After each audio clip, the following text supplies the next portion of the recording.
जळगाव शहर पोलीस स्टेशनच्या हद्दीतील गेंदालाल मिल परिसरातील पीडित महिलांनी आमच्या शहर पोलीस स्टेशनला फिर्याद दिली होती की त्यांच्या पतीचे मित्र त्यांनी त्यांच्याकडे KYCचे डॉक्युमेंट्स अपडेट करण्याच्या निमित्ताने घरी येऊन जवळीक निर्माण करायचा प्रयत्न केला होता आणि सांगितलं होतं की तुम्ही मला आवडतात आणि त्याबद्दल त्यांना विचारपूस केलेली होती.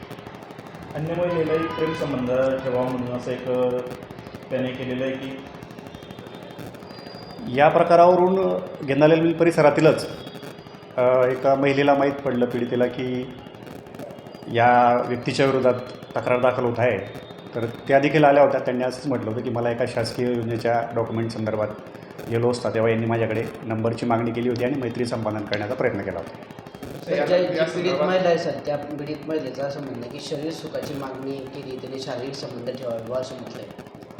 हो, त्यांनी उल्लेख केला आहे फिर्यादीमध्ये, परंतु ते त्यांच्या नवऱ्याचे मित्रच आहेत म्हणून त्यांच्या घरी आलेले होते आणि त्यांच्यात ते संभाषण झालं होतं आणि त्यांनी त्या पीडितेने सांगितलं होतं की हा प्रकार मी माझ्या नवऱ्याला सांगणार आहे तुझ्या विरुद्ध. नवऱ्याला सांगितल्यानंतर सर त्यांच्यात शाब्दिक वाद झाले. त्याच्यानंतर पण हा परत तिच्या घरी जात होता, तिला बघत होता, पाठलाग करत होता असं पण तक्रारीत म्हटलं.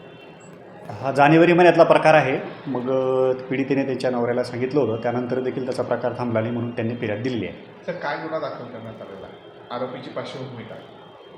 गुन्हा आता पीडितेच्या तक्रारीवरून पाठलाग करणे, मैत्री संपादन करण्याचा प्रयत्न करणे आणि याच्यात सतत महिलेला त्रास देणे या संदर्भात विनयभंगाचा गुन्हा दाखल केलेला आहे. आरोपीचं नाव काय सर आणि आरोपीची पार्श्वभूमी काय?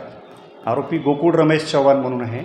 तो त्याच गेंदालाल मिल परिसरातल्या पुढच्या भागात जवळच राहणार आहे आणि तिथून तो समाजसेवेच्या माध्यमातून किंवा CSC सेंटरच्या माध्यमातून मतदारांना किंवा नागरिकांना शासकीय योजनांचा लाभ मिळवून देणे असं काम करत असल्याचं आम्हाला सांगत होतं. त्याला अटक वगैरे केली की सर या प्रकरणात?